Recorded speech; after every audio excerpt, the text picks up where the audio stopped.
എല്ലാ പ്രിയപ്പെട്ടവർക്കും വന്ദനം. യേശുവിൻ്റെ നാമത്തിലുള്ള എല്ലാവിധ അനുഗ്രഹങ്ങളും സ്വർഗത്തിലെ സകലവിധ ആത്മീയ അനുഗ്രഹങ്ങളും ഇന്നു മുതൽ നിങ്ങൾക്കുണ്ടാകട്ടെ. കഴുകൻ ഒരിക്കലും കോഴിയിൽ നിന്ന് പറക്കാനുള്ള പാഠങ്ങൾ പഠിക്കാറില്ല എന്ന് കേട്ടിട്ടുണ്ട്. കോഴിയിൽ നിന്ന് എങ്ങനെയാണ് പറക്കാനുള്ള പാഠം പഠിക്കുന്നത്? മനുഷ്യന് കോഴിയിൽ നിന്ന് പറക്കാനുള്ള പാഠം പഠിക്കുക. കാരണം അല്പം പോലും പറക്കാൻ കഴിവില്ലാത്ത മനുഷ്യർക്ക് വേണമെങ്കിൽ കോഴിയിൽ നിന്ന് പാഠം പഠിക്കാം. കാരണം കോഴി പതുക്കെ ചാടി ഒരു മരത്തിൽ കയറി. ഞാനൊക്കെ ചെറുതായിരിക്കുന്ന കാലത്ത് അന്ന് കോഴിക്കൂടൊന്നുമില്ല, നാടൻ കോഴികൾ നിറയുണ്ട്. അതെല്ലാം വീടിൻ്റെ അടുത്തുള്ള ഏതെങ്കിലും ഒരു മരത്തിൻ്റെ കൊമ്പേലിരിക്കും. അന്ന് കുറുക്കന്മാരൊക്കെ ധാരാളമുള്ള സമയം. കോഴി അവിടെ ഇരിക്കും. നേരം വെളുത്തു വരുമ്പോൾ പൂവൻകോഴി കൂകും. അത് കഴിഞ്ഞ് രാവിലെ അവരിൽ ആദ്യത്തെ മിടുക്കനായ പൂവൻകോഴി പറന്ന് താഴെ വരും. അവൻ ചരിഞ്ഞ് കുറേ ദൂരം ഇങ്ങനെ ചരിഞ്ഞ് താഴോട്ട് വരുന്നത് പറന്നാണ്, നേരെ കുത്തനെ വീഴുകയല്ല. അപ്പോൾ അവൻ്റെ ചിറക് അവിടെ ഉപയോഗിക്കുന്നുണ്ട്. അല്പമൊക്കെ ഇത് കോഴികൾ പറക്കുന്നുണ്ട്. ഇത് നമുക്ക് നല്ല പാഠമാണ്, കോഴി എങ്ങനെയാണ് പറക്കുന്നത്. എന്നാൽ കഴുകൻ ഒരിക്കലും കോഴിയുടെ ലെസൺ എടുക്കാറില്ല. അവർ അതിനേക്കാൾ മുകളിലാണ്. ഇതുപോലെ നമ്മൾ പാഠങ്ങൾ പഠിക്കുന്നത് ഈ ഭൂമിയിൽ ജീവിച്ച ആരെ നോക്കിയാണ്? ഇന്ന് ഈ ഭൂമിയിൽ വിജയിച്ചു എന്ന് പറയുന്ന ആരുടെയെങ്കിലും ഉയർച്ചകളുടെ, ചിറകുകളുടെ കരുത്തിൻ്റെ പാഠം നാം പഠിക്കുന്നുവെങ്കിൽ നമ്മൾ പരാജയപ്പെടും. എന്നാൽ ഒരിക്കലും പരാജയപ്പെടാത്ത ഏതു മനുഷ്യനെയും ഉയരങ്ങളിലേക്ക് പറക്കുവാൻ സഹായിച്ച കർത്താവായ യേശുവിൻ്റെ അടുക്കൽ നിന്നാണ് നമ്മൾ പാഠങ്ങൾ പഠിക്കുന്നതെങ്കിൽ അത് ഈ ഭൂമിയിൽ മാത്രമല്ല, ഭൂമിക്കപ്പുറമുള്ള നിത്യതയിലേക്കും പറന്നുയരുവാനുള്ള ഉയർന്ന തലത്തിലുള്ള പാഠങ്ങളാണ്. അത് നോക്കിയാണ് പത്രോസും പൗലോസും ഒക്കെ പഠിച്ചത്. ഏറ്റവും നല്ല പാഠങ്ങൾ യേശുവിൽ നിന്ന് നമുക്ക് പഠിക്കാം. ഇതാണ് ജീസസ് എവരിഡേയിലൂടെ നടക്കുന്നത്. അല്ലാതെ ചീത്ത, മോശമായ, എല്ലാ നിലയിലും അനുകരിക്കാൻ കൊള്ളരാത്ത പലതിൽ നിന്നും നമുക്ക് പാഠങ്ങൾ പലതും നല്ലത് കിട്ടുമെങ്കിലും അതിലെ ദോഷമായ വശങ്ങൾ കൂടി നമുക്ക് ദോഷം ചെയ്യാൻ സാധ്യതയുണ്ട്. അതുകൊണ്ട് വിശ്വാസത്തിൻ്റെ നായകനും പൂർത്തി വരുത്തുന്നവനുമായ യേശുവിനെ നോക്കാൻ എബ്രായ ലേഖനം പറയുന്നു. നമുക്ക് യേശുവിലേക്ക് ശ്രദ്ധിക്കാം. നമുക്ക് ഒരുമിച്ച് കർത്താവിനെ ചേർന്ന് പാടി ആരാധിക്കാം. Oh Lord, you're beautiful.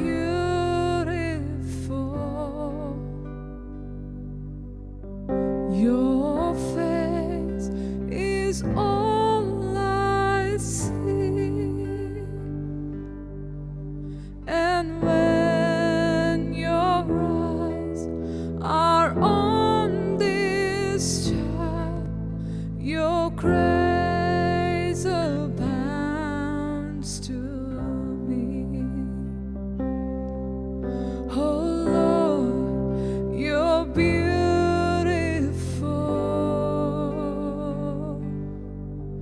Your face is all I see, and when your eyes are on this child, your grace abounds to me. I want to take your word and shine it all around. First help me just to live it, Lord. And when I'm doing well, help me to never see the crown, for my reward is bringing glory to you, Lord.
is all I seek. And when your eyes are on this child, your grace abounds to me. Oh Lord, you're beautiful.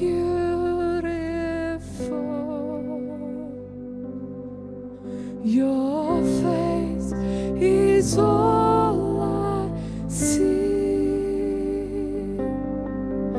And when your eyes are on this child, your grace abounds to me. അപ്പോസ്തല പ്രവൃത്തി 7-ാം അധ്യായത്തിലേക്ക് വരാം. അതിൻ്റെ 14-ാം വാക്യം മുതൽ വായിക്കുമ്പോൾ, 13 മുതൽ വായിക്കുമ്പോൾ, രണ്ടാം പ്രാവശ്യം ജോസഫ് തൻ്റെ സഹോദരന്മാരോട് തന്നെത്താൻ അറിയിച്ചു. ജോസഫിൻ്റെ വംശം ഫറവോന് വെളിവായി വന്നു. ജോസഫ് ആളയച്ചു തൻ്റെ പിതാവായ യാക്കോബിനെയും കുടുംബത്തെയൊക്കെയും വരുത്തി. അവരാകെ 75 പേരായിരുന്നു. അപ്പോൾ മിസ്രൈമിൽ ധാന്യമുണ്ടെന്ന് കേട്ടിട്ട് യാക്കോബ് പിതാക്കന്മാരെ 1-ാം പ്രാവശ്യം അയച്ചു. 1-ാം പ്രാവശ്യം ജോസഫ് ആരാണെന്ന് അവർക്ക് മനസ്സിലായില്ല. എന്നാൽ 2-ാമത്തെ പ്രാവശ്യം ജോസഫ് തൻ്റെ സഹോദരങ്ങളോട് തന്നെത്താൻ അറിയിച്ചു. ആ സംഭവ സാഹചര്യങ്ങളൊക്കെ അറിയാവുന്നവരാണ് നിങ്ങൾ ഓരോരുത്തരും. ജോസഫിൻ്റെ അടുക്കൽ ഈ സഹോദരങ്ങൾ ചെന്നപ്പോൾ ഈ 10 സഹോദരങ്ങൾക്കും ജോസഫിനെ മനസ്സിലായില്ല. എന്നാൽ 10 പേരെയും ജോസഫിന് വ്യക്തിപരമായിട്ട് മനസ്സിലായി, പേര് സഹിതം അറിയാം. എന്നാൽ ജോസഫിൻ്റെ ജീവിതത്തിൽ അവനെ ദൈവം മാറ്റങ്ങളിലേക്ക് കൊണ്ടുപോയി. ജോസഫിനെ തിരിച്ചറിയാൻ അവർക്ക് കഴിയാതെ പോയി. ജോസഫ് ഒരു ദ്വിഭാഷി മുഖാന്തരമാണ് സംസാരിച്ചിരുന്നത് എന്ന് അവിടെ വായിക്കുന്നു. പല രാജ്യത്തു നിന്ന് വരുന്നവരോട് ട്രാൻസ്ലേറ്ററിനെ വെച്ചാണ് ജോസഫ് സംസാരിച്ചിരുന്നത്. ജോസഫ് മിസ്രൈമിലെ ഭാഷ ഒരു മിസ്രൈമിനെ പോലെ സംസാരിച്ചു. അവൻ്റെ ഭാഷ മാറി, അവൻ്റെ രൂപം മാറി, അവൻ്റെ വസ്ത്രധാരണം മാറി, അടിമുടി ജോസഫ് എങ്ങനെ മാറി. സഹോദരന്മാരെ നോക്കിയ പഴയ മുഖം, ആ പഴയ ഹെയർ സ്റ്റൈൽ, പഴയ വസ്ത്രധാരണം, പഴയ നടപ്പ്, പഴയ ഭാഷ, ഒരു മാറ്റവുമില്ല. ജോസഫും സഹോദരന്മാരും തമ്മിൽ ഇത്രയും മാറ്റങ്ങൾ എങ്ങനെ സംഭവിച്ചു? ജോസഫിന് മാത്രം മാറ്റം എങ്ങനെ ഉണ്ടായി? നിങ്ങൾ ചിന്തിച്ചിട്ടുണ്ടോ? സഹോദരങ്ങൾ ജോസഫ് കടന്നുപോയ പോലെ ഉള്ള സംഘർഷങ്ങളിലൂടെ കടന്നുപോയില്ല, സമ്മർദ്ദങ്ങളിലൂടെ കടന്നുപോയില്ല, ആഴമേറിയ ദുഃഖങ്ങളിലൂടെ കടന്നുപോയില്ല. അവർ യാക്കോബിൻ്റെ 10 മക്കളായി, ബെഞ്ചമിൻ എന്ന ഇളയ മോനുമായി, അങ്ങനെ 11 മക്കൾ നമ്മുടെ ഭാഷയെ പറഞ്ഞാൽ അടിച്ചു പൊളിച്ച് ജീവിച്ചു.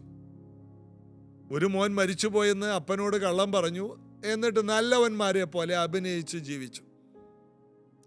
നല്ലവരെ പോലെ അഭിനയിച്ച് ജീവിക്കാനും സാധാരണ ജീവിതം നയിക്കാനും എല്ലാവർക്കും കഴിയും. എന്നാൽ മാറ്റങ്ങൾ വരണമെങ്കിൽ, പുരോഗതികളുടെ മാറ്റങ്ങൾ,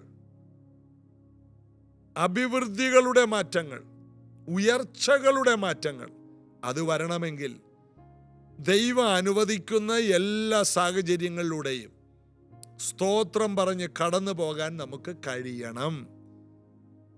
ജോസഫിനെ കണ്ടിട്ട് ആർക്കും മനസ്സിലാകുന്നില്ല, അതുപോലെ അവനെ ദൈവം മാറ്റിക്കളഞ്ഞു. നിങ്ങളിത് അറിയണം. നിങ്ങളെ ആർക്കും തിരിച്ചറിയാൻ പോലും കഴിയാത്ത നിലയിൽ ദൈവത്തിന് നിങ്ങളെ മാറ്റിയെടുക്കാൻ ആഗ്രഹമുണ്ട്. ആർക്കും ചിന്തിക്കാൻ കഴിയാത്ത നിലയിൽ കർത്താവിന് നിങ്ങളെ ഉയർത്തിയെടുക്കാൻ താല്പര്യമുണ്ട്. എന്നാൽ കർത്താവ് കയറ്റി ഇറക്കുന്ന ആ അനുഭവങ്ങളിലൂടെ പോകാൻ മനസ്സുണ്ടോ എങ്കിൽ നിങ്ങളെ തിരിച്ചറിയാൻ കഴിയാത്ത നിലയിൽ കർത്താവ് നിങ്ങളെ ഉയർത്താൻ പോവുകയാണ്. തിരിച്ചറിയാൻ കഴിയാത്ത നിലവാരത്തിൽ നിങ്ങൾ ഉയർച്ച പ്രാപിക്കും. തിരിച്ചറിയാൻ കഴിയാത്ത നിലയിൽ നിങ്ങളുടെ വസ്ത്രത്തിൻ്റെ, നിങ്ങളുടെ വേഷവിധാനത്തിൻ്റെ നിലവാരം മാറും. തിരിച്ചറിയാൻ കഴിയാത്ത നിലയിൽ സാംസ്കാരികമായിട്ട് നിങ്ങൾ ഉയർന്നിരിക്കും. ഞാൻ ചിലരെ ശ്രദ്ധിച്ചിട്ടുണ്ട്. അവർ കൊച്ചുനാളിലെ കഷ്ടപ്പെട്ട് നാട് വിട്ട് ബോംബെക്ക് പോയി, അവിടെ നിന്ന് അല്ലെങ്കിൽ വേറെ രാജ്യത്ത് പോയി കഷ്ടപ്പെട്ടു. അപ്പോൾ മറ്റുള്ള മക്കളെല്ലാം വീട്ടിൽ തന്നെയാണ്. അവർ പഴയതുപോലെ തന്നെ പഴയ റബ്ബറും പഴയ വയലും ഒക്കെ ആയിട്ട് പഴയ രീതിയിൽ ആ വരമ്പത്തൂടി പോകുമ്പോൾ അവർക്ക് ജീവിതത്തിൽ വേറെ പുതുമയൊന്നും പറയാനില്ല. അപ്പൻ്റെ സ്വത്ത് അനുഭവിച്ച് അപ്പൻ്റെ അടുത്ത സ്വത്തിൻ്റെ അവകാശിയായിട്ട് മുന്നോട്ട് പോകുമ്പോൾ ചില മക്കൾ വീടിൻ്റെ സ്വത്തും വേണ്ട, ഒന്നും താല്പര്യപ്പെടാതെ ജീവിതത്തിൽ വലിയ മാറ്റങ്ങൾ കൊതിച്ച് നാടുവിടാറുണ്ട്. അങ്ങനെയുള്ളവരെ നിങ്ങൾ ശ്രദ്ധിച്ചോ? അവർ ഉയർച്ചകൾ പ്രാപിക്കുമ്പോൾ ബാക്കിയുള്ളവർ പറയും, അവൻ സമ്പന്നനായി, അവനിപ്പോൾ അഹങ്കാരിയാണ്, അങ്ങനെയാണ്, ഇങ്ങനെയാണ്. ഉയരുന്ന വ്യക്തികളെ എല്ലാവരും വിമർശിക്കും. വിമർശനങ്ങൾ ഏൽക്കാതിരിക്കാൻ ഒറ്റ മാർഗമുള്ളൂ, ഉയർച്ച പ്രാപിക്കരുത്. എന്നും ഒരുപോലെ തന്നെ നിന്നാൽ വിമർശനങ്ങൾ ഒന്നും ഉണ്ടാകില്ല. മാറ്റങ്ങൾ കൊണ്ടുവരാമോ? നിങ്ങളെ വിമർശിക്കാൻ ഒത്തിരി പേരുണ്ടാകും.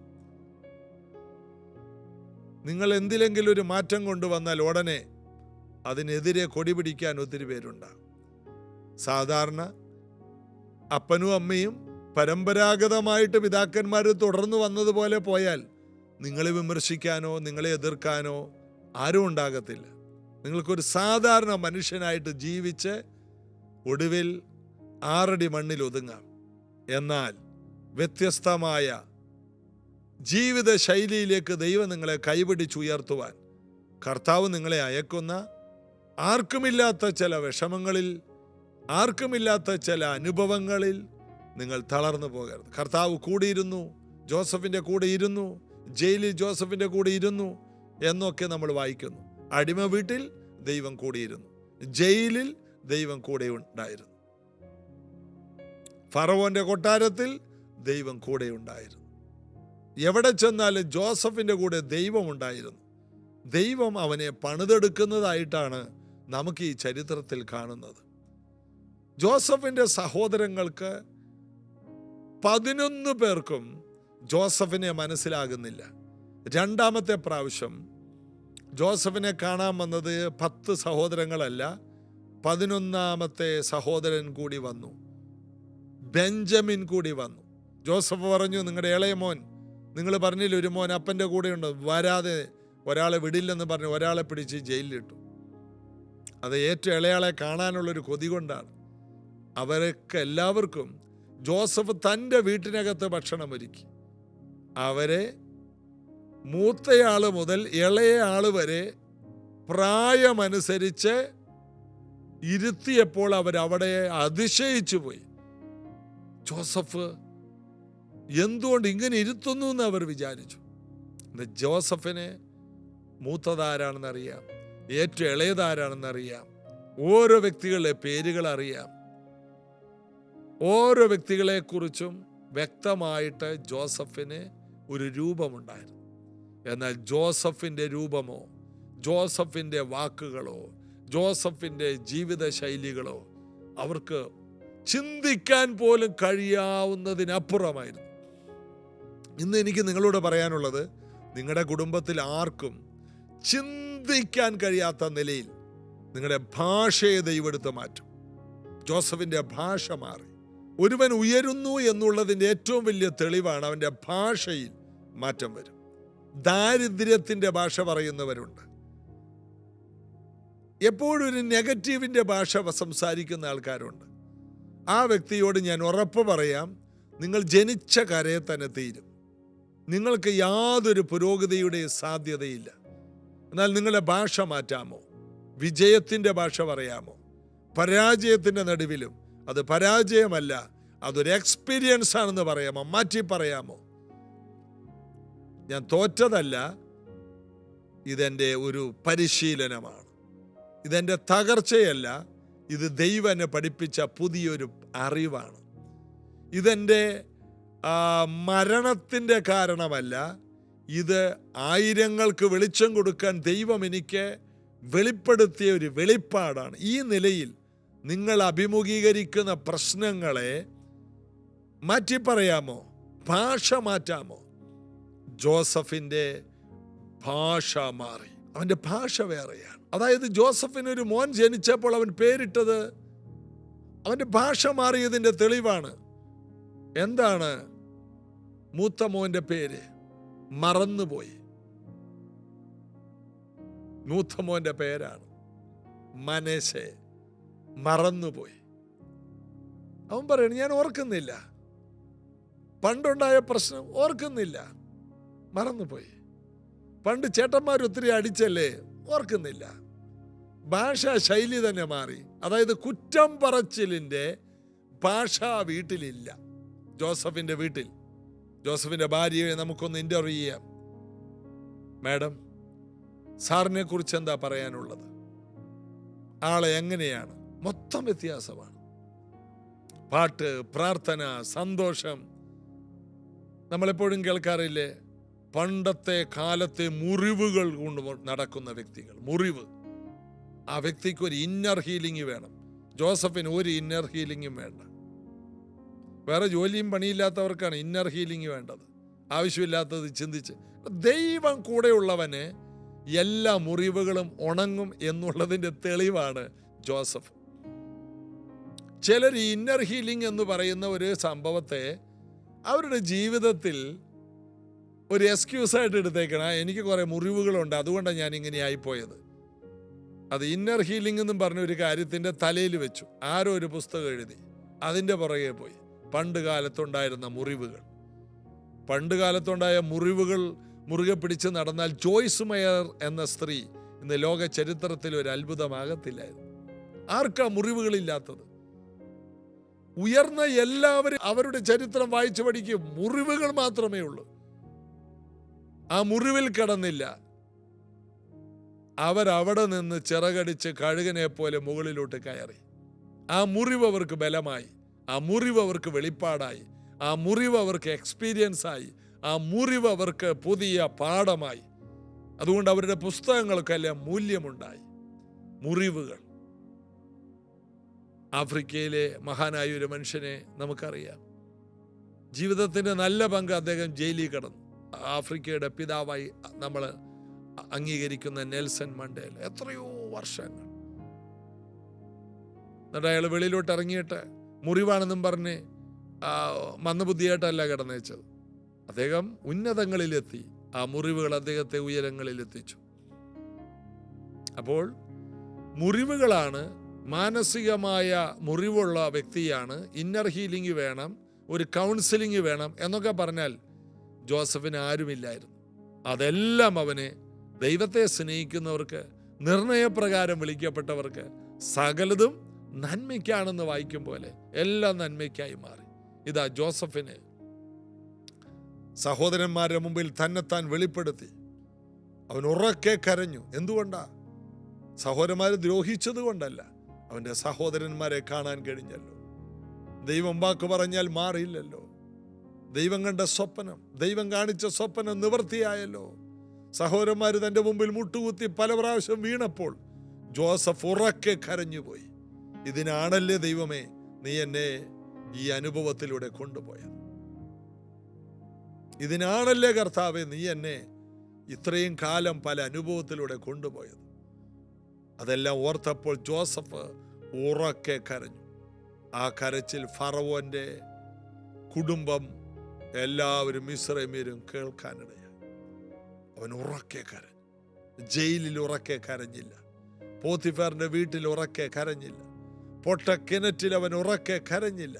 20 വെള്ളിക്കാശിന് വിൽക്കുമ്പോൾ അവൻ ഉറക്കെ കരഞ്ഞില്ല. എന്നാൽ ജോസഫ് ഉറക്കെ കരഞ്ഞൊരു സ്ഥലമുണ്ട്. സഹോദരന്മാരെ ഒരുമിച്ചിരുത്തി അവരുടെ മുൻപിൽ ഞാൻ ആ പഴയ ജോസഫാണ് എന്ന് പറഞ്ഞപ്പോൾ ജോസഫിന്റെ കൺട്രോൾ വിട്ടുപോയി. അവൻ ഉറക്കെ കരഞ്ഞു. സഹോദരന്മാരുടെ മുമ്പിൽ കെട്ടിപ്പിടിച്ച് കരഞ്ഞു. അത് വൈരാഗ്യത്തിൻ്റെ കരച്ചിലല്ല. ഓ, ഞാൻ ഇത്രയും വേദനയിലൂടെ പോയല്ലോ എന്നോർത്ത് മുറിവുകൾ ഓർത്തുള്ള കരച്ചിലല്ല. ദൈവം എത്ര നല്ലവനാണ്. ദൈവം ഒരിക്കലും പരാജയപ്പെടുന്നില്ല. ദൈവത്തിൻ്റെ വഴിയിൽ നടക്കുന്നവരും പരാജയപ്പെടുന്നില്ല എന്നുള്ളതിൻ്റെ ആ ഒരു തെളിവായത് മനസ്സിലാക്കി ജോസഫ് കരഞ്ഞു. ഇത് കേൾക്കുന്ന ഓരോ വ്യക്തികളും അറിയണം. ആർക്കും മനസ്സിലാക്കാൻ കഴിയാത്ത നിലയിൽ നിന്റെ ഭാഷ മാറാൻ പോയി. ആർക്കും മനസ്സിലാകാത്ത രീതിയിൽ നിന്റെ രൂപം മാറാൻ പോയി. ആർക്കും മനസ്സിലാകാൻ കഴിയാത്ത രീതിയിൽ നിന്റെ വേഷം, നിന്റെ ജോലി, നിന്റെ പദവി എല്ലാം കർത്താവ് മാറ്റാൻ പോയി. ഇത് കേൾക്കുന്ന ഓരോ വ്യക്തികളും ധൈര്യപ്പെടുക. നമ്മുടെ കർത്താവ് ജീവിക്കുന്ന ദൈവമാണ്. അവൻ വിളിച്ചെങ്കിൽ അതങ്ങനെ തന്നെ സംഭവിക്കും. ഇന്ന് നേരിടുന്നതെല്ലാം നന്മയ്ക്കാകും, എക്സ്പീരിയൻസ് ആകും, വെളിപ്പാടുകളായി മാറും, കൃപയായി മാറും. പ്രാർത്ഥിക്കാം. കർത്താവേ, ഇന്ന് കേട്ട വചനങ്ങൾ ഈ മക്കൾക്ക് നിറവും കൃപയും ശക്തിയുമാകട്ടെ. ഈ മുറിവുകളെല്ലാം ശക്തിയായി, കൃപയായി, സമ്പത്തായി, എക്സ്പീരിയൻസായി, ഉയർച്ചകളായി മാറട്ടെ. ഈ മക്കളെ അനുഗ്രഹിക്കും. കൃപ കൊണ്ട് മൂടണം. സൗഖ്യങ്ങൾ ഈ സീസണിൽ നടക്കട്ടെ. എല്ലാ രോഗങ്ങളിൽ നിന്നും പുറത്തു വരട്ടെ. എല്ലാ മാനസിക സംഘർഷങ്ങളിൽ നിന്നും പുറത്തു വരട്ടെ. കടന്നു പോകുന്നതെല്ലാം നന്മയാക്കി മാറ്റുന്ന ബലമായ കൈകളിൽ ഇവരെ ഭരമേൽപ്പിക്കും. യേശുവിൻ നാമത്തിൽ ആമേൻ. കർത്താവിൽ ബലപ്പെടാം. നാളെ ഇതേ സമയത്ത് കാണാം. ജീസസ് എവരിഡേ നിങ്ങൾക്ക് ഒരു നഷ്ടമാകത്തില്ല. ഇത് കേട്ടിട്ട് നിങ്ങൾ മുന്നോട്ട് നിങ്ങൾ പോകുന്നിടത്ത് നിങ്ങൾ ശക്തരായിരിക്കും. കർത്താവ് അനുഗ്രഹിക്കട്ടെ. God bless you.